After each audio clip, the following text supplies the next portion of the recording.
آپ لوگ کہتے ہیں کہ بابوں کو چھوڑ دو، مگر خود آپ بابوں کے مقلد ہیں، جن میں سے 2 بابوں کے نام لکھے ہیں، شیخ ناصر الدین البانی اور شیخ زبیر علی زئی۔ ہاں جی، کیا میں نے کہا میں ان کا مقلد ہوں؟ انہوں نے کہا جی آپ ان کے مقلد ہیں، اندر کوئی ان کی تقلید کر رہے ہیں۔ نہیں، ہمارے 90% مسائل تو بخاری مسلم سے ثابت ہیں، جس کے لیے ہمیں کسی کی تحکیم کی ضرورت نہیں رہتی ہے۔ ان لوگوں کی تحکیم کی ہمیں ضرورت اس لیے پڑی کہ اہل حدیث جو ہے نا، ان کے یہ بابے ہیں۔ اہل حدیث کو جب ہم کوئی حدیث پیش کرتے ہیں، وہ کہتے ہیں حدیث ہی ضعیف ہے، تو ہم پھر کہتے ہیں شیخ البانی نے صحیح کہا ہے، شیخ زبیر علی زئی نے صحیح کہا ہے۔ اچھا، وہ کہتے ہیں اچھا ٹھیک ہے۔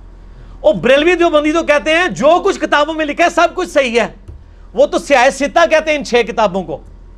اہل حدیث ان کو سیاہ ستہ نہیں مانتے، وہ کہتے ہیں صحیحین صرف بخاری مسلم ہے، باقی 4 سنن اربع ہیں، وہ کہتے ہیں کتب ستہ ہیں۔ تو بریلوی دیوبندیوں کو تو ہمیں البانی اور زبیر علی زئی کا حوالہ دینے کی ضرورت نہیں، وہ پہلے ہی ان حدیثوں کو صحیح مانتے ہیں۔ یہ اہل حدیثوں کے لیے ہمیں حوالے دینے پڑ رہے، سمجھ آئی؟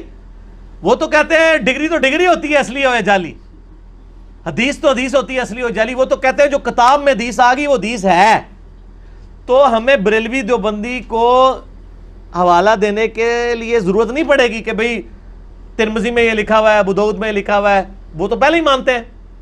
ہاں، اگر امام ترمذی یا امام ابو داؤد خود لکھ دینا کہ یہ روایت صحیح نہیں ہے، وہ تو ہم پھر پیش کریں گے نا، کیونکہ جس پہ تکیہ تھا وہی پتے ہوا دینے لگے۔ اگر امام خود ہی کہہ رہا ہے روایت جعلی ہے، پھر تو ہم اس کا حوالہ دے رہے ہیں، ہم البانی کا یا زبیر علی زئی کا تو نہیں دیں گے۔ البانی اور زبیر علی زئی رحمہم اللہ کے حوالے ہم دیتے ہیں اہل حدیث کے لیے، کیونکہ وہ اپنے آپ کو سمجھتے ہیں ہم ذرا علمی لوگ ہیں، تو پھر ہم نہ میں وہابی نہ میں بابی، میں ہوں مسلم علمی کتابی، میں علمی کتابی بندہ ہوں، میں ان کو کہتا ہوں چلو یار یہ تمہارے لوگوں نے اس کو صحیح کہا ہے، ٹھیک ہو گیا جی۔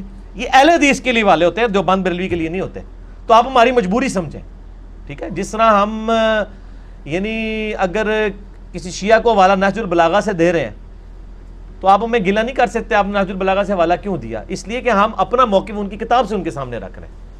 اس کا یہ مطلب نہیں کہ نہج البلاغہ میں جو کچھ لکھا ہے میں اس کو صحیح سمجھتا ہوں۔ اس میں ایک چیز کینڈلی کلیئر کر دیں، آپ نے بات فرمائی ہے نا کہ یہ جو اہل حدیث ہیں ان کو کتب اربع کہتے ہیں، اور جو دیوبندی بریلوی ہیں وہ ان کو سیاہ ستہ کہتے ہیں۔ سیاہ ستہ کہتے ہیں۔ تو یہ مطلب ان کی پھر کس طرح مطلب ان پہ عمل تو ممکن ہی نہیں ہے، تو اختلافی جہاں روایات، تو کیا کرتے ہیں اس کا جواب؟ وہ ممکن ہے نا، اس لیے کہ انہوں نے کسی کتاب پہ بھی عمل نہیں کرنا ہوتا، اچھا، انہوں نے تو اپنے بزرگوں کی کتاب پہ عمل کرنا ہوتا ہے۔ یہ تو ہاتھی کے دانت ہے، وہ سجانے کے لیے شوکیس میں رکھی ہوئی ہیں، انہوں نے عمل کرنا ہی نہیں ہے۔ واقعی آپ صحیح کہہ رہے ہیں، جو عمل کرنا ہو تو ان کو مصیبت پڑ جائے، ان کو پتہ ہے کہ بس یہ کہہ دو بات ٹھیک ہے، مطلب کول امام کا لینا ہے۔ ہاں وہ تو کہتے ہیں، وہ تو لکھ کے دیا ہوا انہوں نے کہ ہمیں کوئی صحیح حدیث بھی مل جائے تب بھی ہم اپنے امام۔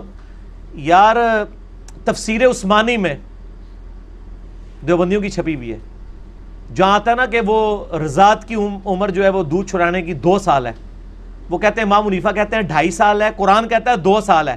ہو سکتا ہے امام حنیفہ کے پاس بھی کوئی دلیل ہو، چلو حدیثوں میں تو آپ کہہ سکتے ہیں حدیثیں کچھ گھوم گئی، کہتے ہیں نا ساڑھی گھوم گئی ہیں، وہ بھی جھوٹ ہے، وہ تو ترک تھے، حدیثیں تو بڑی تھوڑی ہیں، نبی اسلام کی 10,000 سے زیادہ حدیثیں نہیں ہیں، وہ تو طریق ہیں، ترک کئی زیادہ ہیں، ایک حدیث کے 700 ترک ہیں، مسئلہ 36 میرا دیکھ لیں۔ تو وہ قرآن کے خلاف دلیل امام حنیفہ کے پاس کوئی اور قرآن تھا، نعوذ باللہ، وہ تو قرآن کی آیات ماننے کے لیے تیار نہیں ہے۔ مجھے بتائیں پاکستانی قوم ایاک نعبد و ایاک نستعین کو ٹرو اسپرٹ میں ماننے کے لیے تیار ہے؟ باقی تو چھوڑ دیں، قرآن کے پہلے صفحے کو ٹرو اسپرٹ میں ماننے کے لیے تیار ہے کروڑوں لوگ، ان کو آپ بخاری مسلم کے حوالے دیں گے، اور جو قرآن کو ٹرو اسپرٹ میں ماننے کے لیے تیار نہیں ہے، قرآن مظلوم کتاب ہے ان کے سامنے، تو ایسے ظالم ہیں ان میں سے اکثریت، ٹھیک ہو گئے؟ تسی حدیثاں لے کے بیٹھے ہو بھولے بادشاہ ہو۔